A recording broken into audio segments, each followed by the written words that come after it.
Welcome to the Speaking Podcast. You can find all our episodes on speakingpodcast.com. My guest, we're going to be talking about how to rewrite reality, becoming the author of the stories in your life. And I have the book, which I thoroughly enjoyed. And I've actually met my guest. We're part of a business group. So if you're interested in that, reach out to either of us and we'll be able to let you know a bit about that. But please welcome Shiraz. Thank you, Roy. Great to be here. Yeah, no, I'm kind of looking forward to this because just by reading it, it's we all kind of do our own journey. I suppose for me, it was like the speaking. I was very shy and speaking was kind of like, not for me. And then I overcame that and then kind of realized, okay, I told myself a story. So that's why I relate. But there's other stuff in my life that I'm kind of fighting with and everything. And maybe you might give me the solutions as we go through. But let's kind of get to know you a little bit better, kind of how you got onto this, your kind of upbringing. Okay. How I got onto this was because I actually got rheumatoid arthritis at the age of 22. And at the time I was a bodybuilder. I was in the best shape of my life. And suddenly I couldn't work out. I was in too much pain.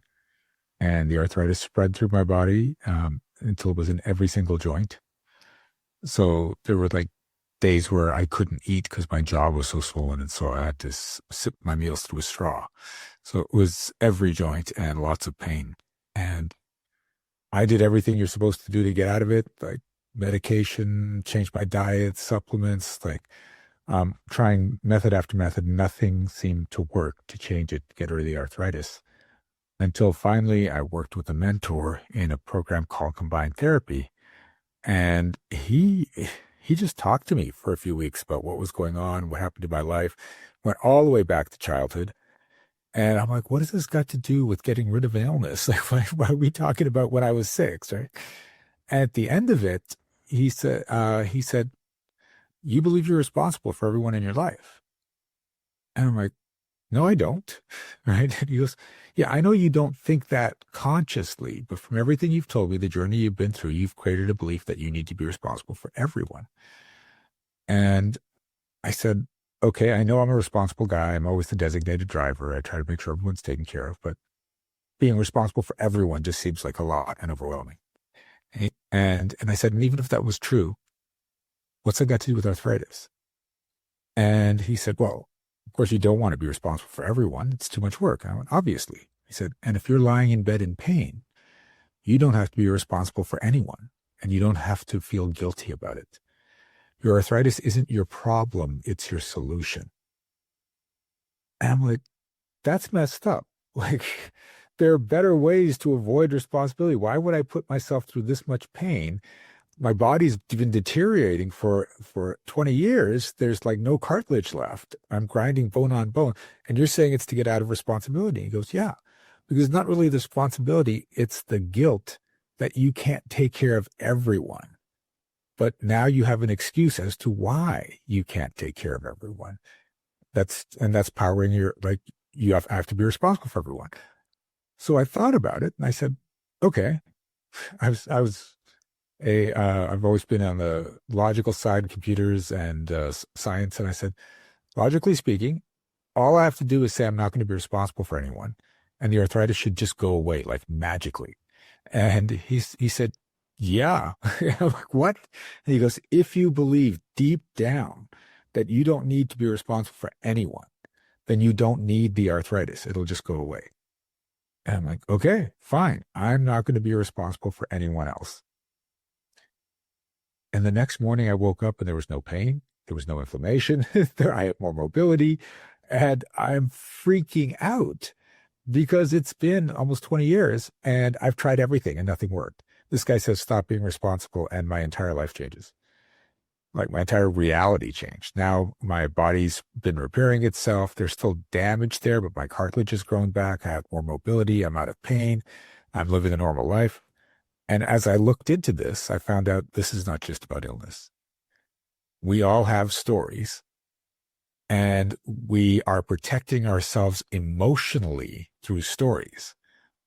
So we create physical circumstances to get us out of those emotional problems. So It applies to how much money you make. It applies to who your friends are, whether you're in relationships, how much success, how much visibility. For instance, if you say, I want to make a lot more money this year, and I say, are you okay with people coming up and asking you for money when you have lots? And you're like, no, I don't want to do that. I don't want to be guilted into giving money or pressured. And like, well, that's emotional distress. And your mind says, well, I don't want to go through that emotional distress, so I'll just not make the money. So consciously, you're trying to make a lot of money, and unconsciously, your mind's like, I got your back. We're going to be fine. We're not going to make money. And that's what I call reality addiction. You are addicted to staying in the exact same reality that you've been in so that you stay safe. And like some people now might kind of think, how is that possible? I had a thing called the trapped nerve in my early 20s, and I found a book recently. I actually have it there. And I logged every single thing that I did. I like acupuncture, faith healer, spiritually, anything. I was trying a chiropractor, every single thing, and nothing was helping. They gave me an epidural, they didn't help. And then they said, you get an operation. Because they said, oh, the disc is bulging onto the thing. And that didn't help either. And I was losing it. I came across a book, Healing Back Pain by Dr. John Sarno. And it was a kind of mental thing. And I was going to grand within 2 weeks. And I was like, and then I've recommended that to loads of people. So lots of people kind of think that something is deep down, there's something gone off that's what's doing it. And even on the knee, because I mean, I've heard a load of people. I remember, like, my father passed about 3 years, but I remember he used to be saying, no, his knee and everything. And I read, I forget which book it was, but there was one book where they tested a lot of people and they pretend they'd done the operation by just and they got the same results. And it was like, yes, the knee surgeries. Yeah. You know, so it's like, unless you know about it and gone through it, sometimes people go, it's impossible. But it is. It's like there's wounds there and they come out in the body. Yeah, absolutely. There was one case where the woman, she physically had a tumor while she was conscious. And so they would sedate her to do the operation on the tumor, and they'd open her up and the tumor's not there. And they're like, what the hell? It was on the scans. We know it's there. They close her up, they bring her up, and then the tumor comes back. And they were trying to figure out what the hell. They put her under again, the tumor's gone. They bring her back, the tumor comes back. And just like, how is it disappearing and appearing? This is crazy. And so finally they said, because each time they checked her and they looked and the tumor's back, so they let her know it's back. Finally they said, oh, the tumor's gone. Right? They just lied to her. And then they checked and the tumor was gone. Right? The Houdini tumor, right? Yeah. That's unreal. So, like, I know that you've been in a lot of different countries, and because, you know, when you explore, I mean, I'm Irish living in Poland, but I've also went to Tallinn twice for a full month in Croatia. And I love going to different things, but you learn a lot from it. I'm not sure how long you were in the different countries, but you might kind of tell me your journeys and what you picked up from the different places you lived in. So I was in a co-op program in college, which meant we did exchanges with other countries. Their students came here, we went there. So I first spent 4 months in Germany, and it was a beautiful country, and it was interesting because when you go to a country, there are we'll call them unspoken rules, because everyone in that culture just does it, so you don't discuss it. But then if you break the rules, people are like upset. And sometimes they'll tell you why, and sometimes they're just looking at you like, what's wrong with you? And they don't voice it because in their mind, everyone knows you shouldn't do that. Right? So it was kind of interesting. And I absolutely loved Germany. Then I did 6 months in Japan. Then I did 2 years in Australia. And then I started traveling across Canada. When I was in Australia, I actually stayed in Sydney, Brisbane, Perth, and Canberra, like lived multiple months in every city there.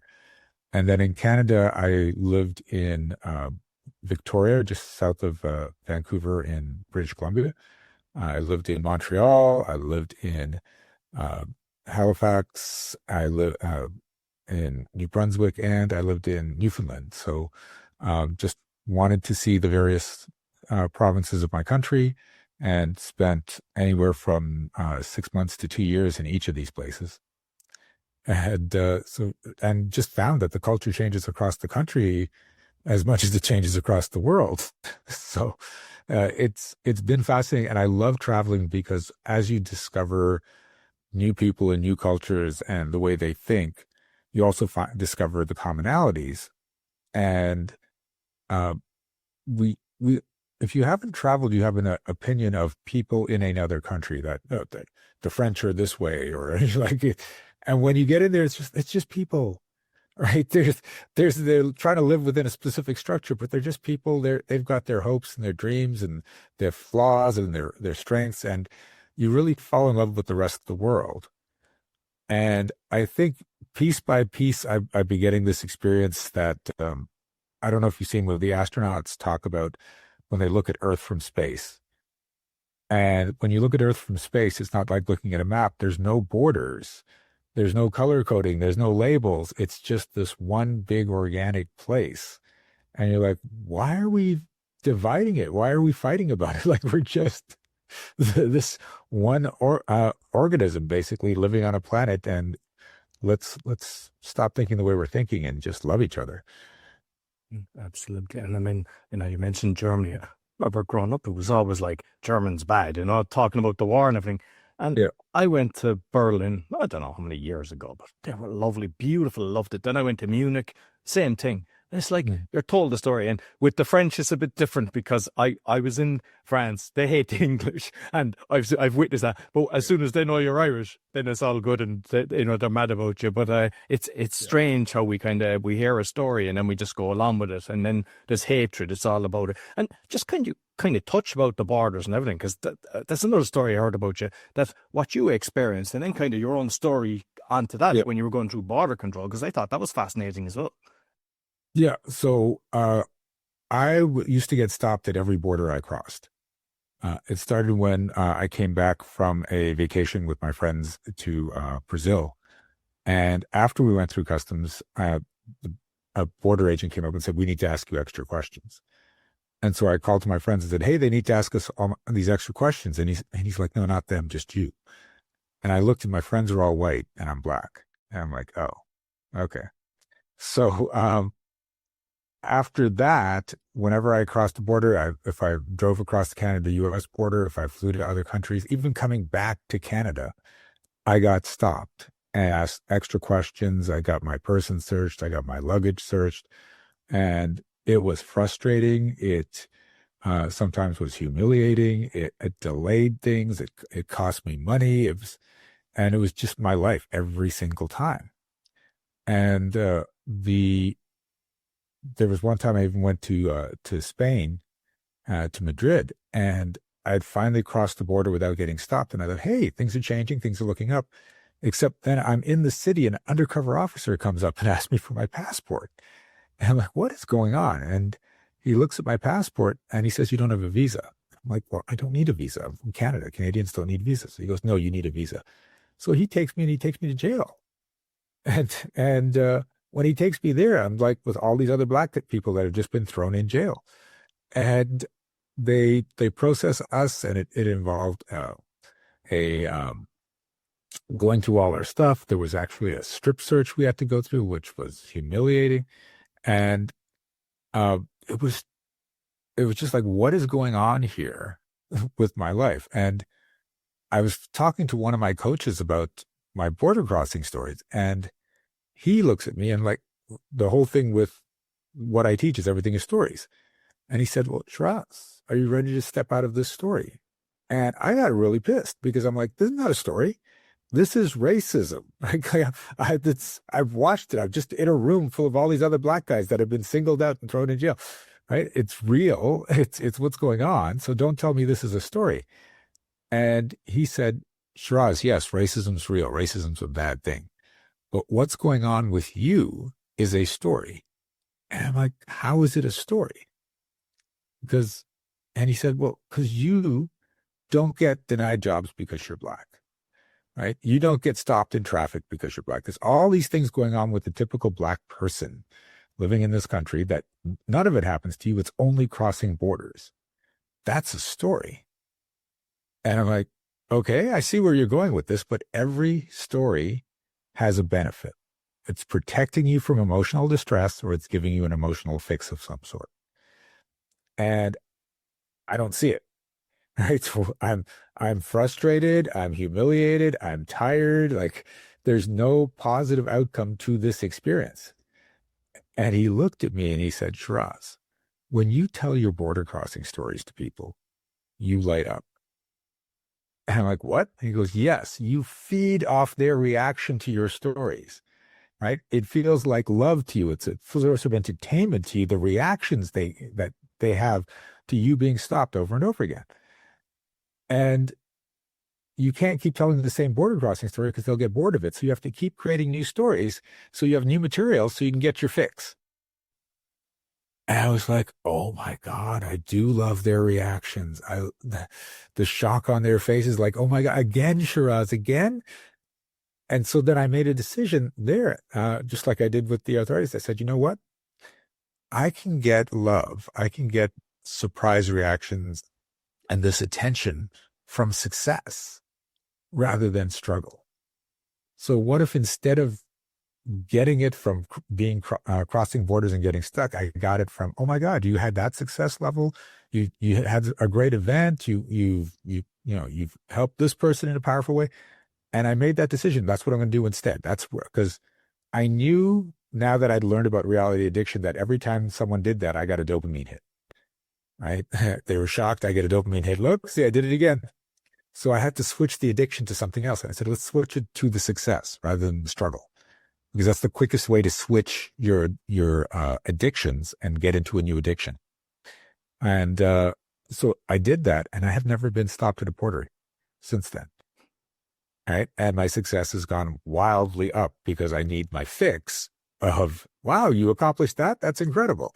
Right. So, and this is what I teach people. It's like, let's get you out of the addiction to whatever that negative thing is. Like, I don't make enough money, or I don't get the big enough impact with my clients, or even just people don't listen to me, or whatever it is. It may feel like it's a bad thing, but there's always a positive outcome to you emotionally. You just don't know what it is. And sometimes it's as simple as you get to be right. And I've seen people choose being right over being rich, over being successful, over being happy, because it feels so good to be right. And I invite people to say, what if being wrong is the best thing for you? And they're like, what? And I said, you don't have to be wrong all the time, but what if you were to say things like, by the end of the year, it's like, wow, I didn't think I'd make an extra $1 million. I guess I was wrong. Is that such a bad thing? Like, because you've mentioned now you had the coaching and everything, and you're like helping people go through this. And yeah. Sometimes people are conscious of it and they know, and you can help them. But how do you navigate when someone's not conscious of what's going on with them? So every consistent problem you've got in your life is the solution to an emotional problem you're not looking at. So if you look at that problem and say, what's the hidden benefit here? That can lead you to the actual issue. When I work with people and we look at that problem, I can tell when your conscious beliefs match your unconscious beliefs. It's a technique I learned. It's something I teach. And so you may be working with me and say, I'd like to make an extra $1 million this year. I'll say, no, you don't. That's not actually coming up true. And then from those truths and the unconscious lies, we'll call them, we can dig down to find out what the problem is. And so I've seen things like, it's unfair for some people to have a rich, cushy life while other people are struggling. That's a story that runs in a lot of people, especially heart-centered people. And if that story is running in you, then you won't make yourself have a rich, cushy life because you'll feel guilty about it, because how can you have that while other people are struggling? Right? Meanwhile, consciously, you're trying to make money. And the conflict causes, in the conflict, the subconscious typically wins out in that war, and you keep getting the same results. So when I have the conversation with you, I'll ask you a question like that. Is it okay for you to have that cushy life? And you'll say, of course it is. And I'm like, nope, that's not coming up true. So now we know a story that needs to shift. Or it could be, I hate paying taxes. So you're trying to minimize how much you pay in taxes. So you minimize how much you make, right? I've seen a lot of people that they don't want to outdo someone else in their life. I don't want to make more money than my sister because she'll feel less than. I don't want to make money easy and in big amounts when my parents work so hard. I feel like I'm disrespecting them. And these things all start coming out through the conversations. So what's been happening with a lot of people is you're trying to solve a physical problem. You're trying to strategize your way out of it. You're trying to use different, pricing methods or marketing methods, but that's not the problem. The problem is this emotional belief that you don't want to break because you feel you're going to feel horrible if you do. And once you've tackled the emotional belief, it's incredible because this, Einstein's definition of insanity is doing the same thing over and over again and expecting different results. And if you change the belief, you can go back and do the exact same thing and get a different result. It's amazing. I've watched it happen because now you're not self-sabotaging. And because I've heard you talk as well that your own finances, so you were stuck at a level. So this is coming from experience as well. That's why you're able to actually help people with that. Yeah, I was stuck at $100,000 for 20 years. Now, 10 of the years I didn't know about any of this stuff, but the last 10 years I learned about it, but I didn't apply it to myself because I was still thinking it's got to be some sort of strategy. I've got to work with a different coach. I've got to take a different program. I've got to do my programs a different way. And finally, when I was working with a coach, we found out that when I was a kid, or actually a teenager, I actually had friends and family that said, we know you're going to be making millions. And I thought, that's amazing. And they said, yeah. And, you can have that house on the beach. You can be traveling the world. You can have the best life. And I'm like, oh, this sounds fantastic. And then they added, and then we get to come hang out at your house and swim in your pool. You can pay for us to fly with you because you got so much money. And my mind just freaked out. It's like, wait, what? I don't have to pay for all these people. And my mind made a decision that $100,000 a year is enough that I can live comfortably, but not so much that the masses will descend and expect me to pay for everything. And so that's what was happening for me for 20 years. And when I realized that belief was going on and I made this decision, okay, if they ask for money, I'm just like, no, right? Without feeling guilty, without feeling pressured. It's like, no, you can't have my money. I'm not going to spend my money on you. Now, that doesn't mean that's how I live all the time. There's times where I'm like, hey, you know what? It's on me because I feel good and let's do it, as opposed to feeling pressured or guilted. And as soon as I made that decision, that over the next year, I had $100,000 to my income. And then as I continued to now, do more work on me for other beliefs like that, I went to $1 million in sales the year after that. Well, and it's powerful. It's incredible. Yeah. So I'm going to get vulnerable here now because this isn't something that I say out to people. Yeah. I mean, I've told them about my story about kind of losing it. And I built up, I had over 20 companies. I think I had my first million made by 31 or something like that. And then I had a load of real estate, lots of syndicates. And not only did I get wiped out, but I was personally liable for about 5 million. Cleared the decks, but I had accounts emptied umpteen times. I'm conscious that now I'm limiting myself. So I go from make it, that I've about a year of stuff, then it's gone. Yeah. Then I'm going for, and I'm conscious of it because, and I know I have seen so much corruption, and hence why, like City Awake, everything that I'm doing is exposing stuff. I've learned about sovereignty, about kind of protecting yourself, but I'm also conscious that as soon as I was making money, they empty the account. And now I'm at a stage as I want to get past the level that I was before, but I know deep down the fear is there, and I really trying to figure out how to overcome it. And I'm sure you've met other people with it, so it's not just me that I'm kind of, I'm trying to figure out how to navigate that one because it's I'm conscious of it. Okay. So is it okay to have lots of money? Yes. That's not coming up true. Okay. So that's why you're making it, but you're not keeping it. Right? You're fully capable of making it. You've demonstrated that multiple times. But your mind is like, but we can't keep it. We got to get rid of it. So if you have money, okay, there's a few different things going on, actually. If you have money, will people come for it? not people, because I surround myself with really good people, but from experience, city, government, they tend to put their claws out. Okay. So you're trying to make sure they don't get their claws in it by getting rid of it first. Okay. No, it's stupid. I know. I'm conscious of that. Yeah. Okay. So are you willing to step out of the story that you have to get rid of the money before some institution or organization comes and gets it? Yeah. Yeah. Okay. You don't.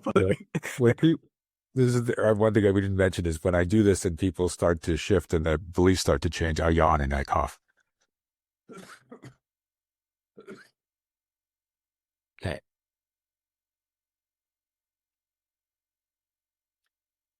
If you have money for a while, will it corrupt you? No. That's not coming up true. Are you willing to step out of the story that you have to get rid of the money before it corrupts you? Definitely not corrupt me, because that's something that's not in my thing. So that's not something that I would say. It's not corrupting me. It's always about like taking it away from the account and then trying to organize it in such a way that they don't have access to it. I get that, but when I asked if you have money, will it corrupt you? And you said no, it did not come up true. There's an unconscious thread in there that you're not even aware of that says if I keep money for a while, I'll get corrupted. So and I find that extremely strange, and I'll tell you why. Because even when I was working in Ireland, I was bribed so many, and I wouldn't take it. They'd be going, "Hey, increase this contract, and you get this," and I would never. I could not be bought, and even in anything, I can't be bought. No, and I get that. So, at the same time, who's trying to buy you? The people with money. And your mind is like, well, the people with money, that's what they do. So if you have money, then you're like the people with money, and that's what they do. And your brain's like, I don't ever want to be like that. So let's make sure we don't keep the money.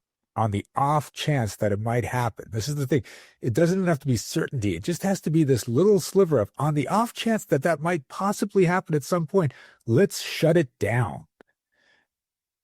So you're hitting the nail on the head there, because I have these talks with my business partner who's been coaching for like 40. And what he mentioned is I talk about a few of the people I know that are extremely wealthy, and it's always about the bad side of the different things that they're doing. And he's saying that he made, like what you're saying there, there's an association that if I get wealthy, I'm going to become like them. Yeah.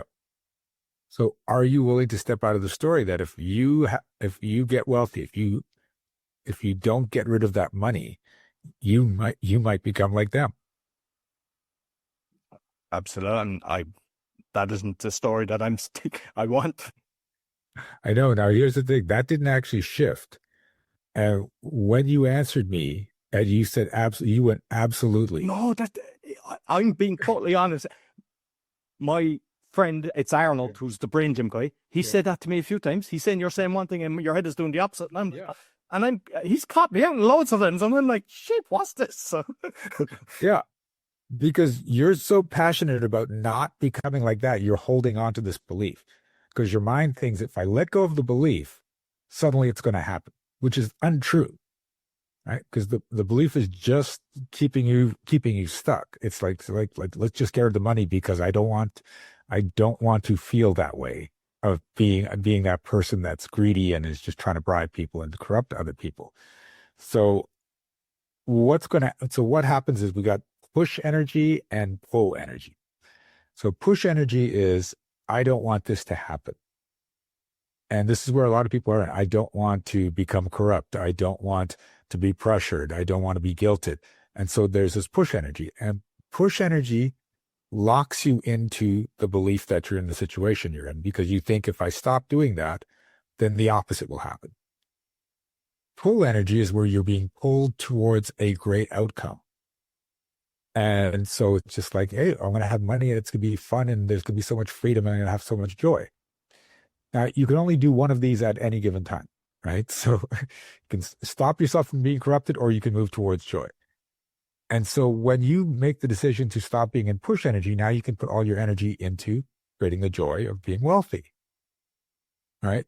The fear is, okay, no, but if I stop doing push energy, then I'll be okay with being corrupted. No, it just means your attention comes off this, which is just locking things in place, stopping things from happening, and it could go fully into let's create the amazing life. Right? And that's actually what can happen, but it's not what your mind thinks. And when you logically get this, that if I stop holding on to that belief, the opposite doesn't happen. It's like, if you're if one time when you were a kid you were playing and you were by an unstable wall and the wall fell and you ended up in the hospital, right? And you're like, oh my God, I had the scars from it, and I know walls are unsafe. You've created this belief that walls are unsafe. So now you're an adult, and whenever you go in a room, you either go right to the center of the room, or if you're near a wall, you keep pushing against the wall. Right? That's the push energy. And people are like, Roy, why do you keep leaning against these walls and pushing against the wall? Because if I don't, the wall will fall. And they're like, what? Are you crazy? And I said, no, it's happened. I've experienced it. I've got the scars. I know this is reality. And they're like, you're crazy. Like, you keep leaning against the walls. And it's like, that's your push energy. Right? So, and you've got the evidence, like you've seen it. And then this is what else happens. This is how people justify the reality. Once it's happened to you once, you'll look for it happening to other people. See, it happened to that person, it happened to that. And it may not even happen that often, but you'll be on YouTube searching for people that I've had the conversations with a lot of people that saying, yeah, so right. The magnet effect, I'm attracting them. Yeah. Yeah. And so now you've got evidence, you've got justification. This is why I have to push all the time. And then when you finally get it through your brain, it's like, okay, let's just not push. And the wall's not falling. Right? It's like, oh my God, all these years. That's what we're trying to train your brain to do. So are you willing to step out of the story that if you have money, it will corrupt you? Yes, I'm willing to step out of the stuff.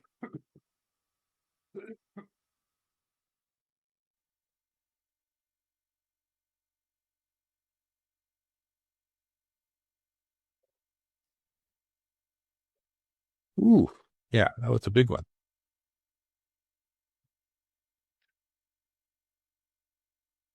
Okay.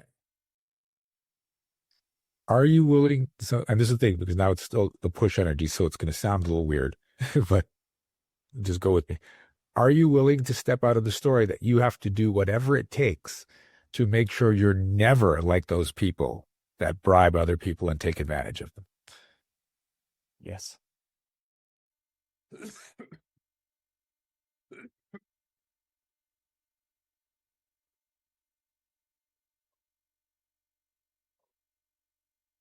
Ooh. Okay. Oh yeah, that feels a little better. How does that feel to you? It feels good. It feels like a release. Yeah. And that's it. See, and a lot of times the way you can gauge this is when I talk about this and I talk about those people, how emotionally are you invested in that? It's like, oh, I hate those people, right? That shows you something's going on, right? And when it lightens up to the point, like, okay, that's who they are. That's what they've been taught, right? And then there's less emotional impact, and you want to just basically remove the emotional impact. Then you create freedom. I'm just curious because I'm constantly kind of reflecting on everything in life, questioning every belief system and everything. And I've had a few, I talked about my back thing, which was fairly bad because I had about 5 years of that. But I took my son to Turkey 2 years ago, I think, or 3 years ago. 2 years ago, actually, it was in May. And we were playing football, and then I was running along, just getting the ball. And next, I snapped my groin area, which can't be repaired. They said, if you're a professional star, you get it. And the next morning, I fell down the stairs, and I ripped my thing, right? And wow. And how I questioned it, I'm not sure you were, but I actually wearing a brace there, because at Christmas, my mom was there, my son was there. I said, we go painting. And I said, I have some other stuff out in the garage. And I slipped, and I fractured my back L1 vertebrae and pelvis. Yeah, I did it right. Wow. Okay. But I was talking with my friend Darryl. I was like, what I've noticed is it's always when I'm at my most relaxed. Is that something surfacing? Because it never happens when I'm deep in the woods trying to get stuff done and organizing things. It's always when I'm stepping away from everything. This is my time with my son. This is the time with my family. That's when serious injuries have happened to me. And I mean, I've done loads of things. I jumped out of by plane. I've been motorbiking for 5 years. I did Kung Fu for 8 years. Worst injuries are when I was kind of as chilled as ever. And I'm just wondering, is there a connection? Do you always have to be on guard? I suppose with what I'm doing, I'm attacked a lot. Okay. Like censorship even. I've been removed from every platform, and like TikTok's gone, 2 YouTube channels removed, as well as, I like the comments that I get, I just I ignore it, I report it, or I delete it. I don't let them get in. But at the same time, I'm conscious of people doing things like that in the UK or in other places, and they just lock them up. Yeah. So if you've created a story that you have to always be on guard, whenever you're relaxed, you have to make sure something bad happens to say, nope, see, no relaxation for you. Stay on guard. So are you willing to step out of the story that you have to always be on guard or something bad will happen? Yes, I'm stepping out of that story.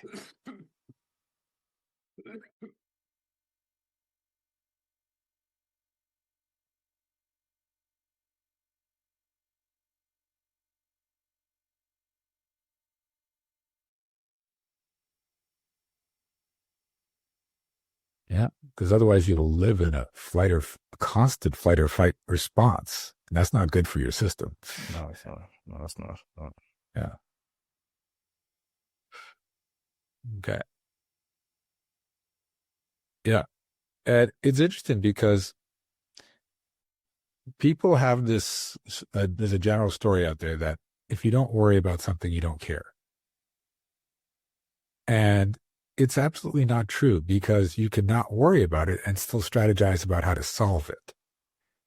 Right. So if it could be like, I have bills due at the end of the month. I don't know if I'm going to have the money to pay for it. So I got to be worried. And no, you could just say, okay, I don't have the money. Let's strategize how I can pay all those bills. And there's no worry in that. Right. So, and when you think about it, in which situation are you going to be more effective? The one where you're worried all month, am I going to do it? Am I going to do it? Oh my God. Or the one where you're calm and it's like, oh, why don't we try this? And hey, why don't we research this and then implement this? Like the worry actually makes things worse, but we've associated worry with caring. And we do that in a lot of aspects of life. And when you get out of it and say, okay, well, this is what's happening with other people, then you can say, from a strategy point of view, how do I navigate it so it doesn't happen with me? Right? With zero worry. And that's because one thing I advise people to do is take yourself out of you. It's amazing that if it happens to someone else, we go, oh, we'll just do this. And it seems so simple. Well, we'll just try this out. But if it happens with me, oh my God, what do I do? This is awful. Like we add this whole layer of emotion that stops us from being effective. So when you're trying to solve your problem, pretend you're trying to solve someone else's problem. And when you make it about someone else, it actually gets easier to solve the problem and get to the solution. Mm-hmm. Excellent. Yeah. And just, obviously you're dealing with a lot of clients. Yeah. Is there like some common patterns that people would, once they hear it, to go, "Ooh, that's me"? My story obviously has happened to other people as well. I know maybe not, but there's probably a few other things that people kind of go through the same. There are so many. And when I do workshops, like just yesterday, someone was talking about something, and it was an issue I'd never heard before. And I'm like, really? That's what's going on with you? And, there were like a whole bunch of people in the room, and the chat started to blow up. It's like, oh my God, I have that too. Oh, I have that too. And I'm like, I've been doing this for 10 years. No one's brought this up. And when someone does, all these other people have it. So, yeah, I've never really found anyone to have unique problems that other people don't have. It may be a slightly different flavor, like if it's about my mom versus my aunt versus, my boss, but there's a lot of just common problems out there that people are running the stories. And when you shift, if other people are hearing about what your story is, like in any given room, if I have like 100 people in the room, one person brings up a story, at least 50% of the room has that story. Usually around 80 to 90% of the people in the room have that story. It's incredible. That's fascinating. So Yeah. you're doing, I mean, this will go out on the 25th. So you're doing an event this weekend, I believe, yeah? Yes, on the 27th, February 27th to March 1st. It's called Business Magic Live. And we're doing the event. It's for business owners that are looking to break that six-figure ceiling. So it's basically like me, where I was stuck at six figures for 20 years. It's like, I don't know what I'm doing wrong. What you're doing wrong may be nothing physically. You may be doing everything right, but your unconscious mind is like, nope, we're not going over six figures. That something bad will happen. So in the workshop, we are going to do a lot of work on your beliefs to remove as many as we can find that keep you from going over six figures and staying there. And as well, there's going to be business strategies on creating a six-figure business, because some people just don't have the skills, and you need both. You need the mindset and the skills. The thing I found, though, is if you don't have the right mindset, you can have all the skills and you won't use them. You'll use them badly. You'll forget, because your mind will just say, nope, I know this is going to work, but we're going to make sure it doesn't work. So that's what the event is all about, so that you come out in a mindset and with the skills to make a consistent six-figure business. And if you've already made six figures, the mindset shifting will take you to another six figures. So, I've come across a lot of people, they'll get to 3 or 4 million, lose it all, do it again, lose it all. So I presume they'd be helped as well in that kind of... They'd be up. I actually had someone in one of my workshops, and he built like 90 different businesses. And seven figure plus earner. And he just wanted to come check out what I did. And a 5-minute exchange I had with someone else caused a shift in him that was so powerful that he did an extra $3.8 million the next year. And it stopped his yo-yo experience, because he said, the businesses go up and then they come down, they go up. And now he's got stable businesses. And he's creating more. And it was all because of that 5-minute shift that I was working on someone else. So that's how powerful these sessions can be. Excellent. Well, listen, Shiraz, thoroughly enjoyed the conversation. Appreciate your help with dealing with my own situation. Oh, my pleasure. You might let the listeners know where they find you and also how they can find this event. So you can go to energeticmagic.com, and the way to contact me is on there. The event information's in there. And I also do a monthly free workshop. And right on the homepage, you can find out how to join that workshop. In case you're listening to this after the event, you'll be able to come and experience for yourself what I just did with Roy, and see what shifts in your mind, see what shifts in your reality. No, excellent. I'll make sure I put the link spot on the audio and the video. And for those maybe just listening, I'd encourage you to actually watch the video on BitChute, YouTube, or Rumble, because he's got a fantastic background, like a Superman bookshelf and a nice painting as well. So, and this is the book for those that are thinking to get it. So I'll put the link as well on the platform to get that. But thank you very much, Shiraz. Thank you, Roy. That's all for the Speaking Podcast. You'll find all our episodes on speakingpodcast.com. You'll find everything about me. Scan the QR code, go to roycollin.com. And if you're looking for virtual assistance, go to va.world. Until next week, take care.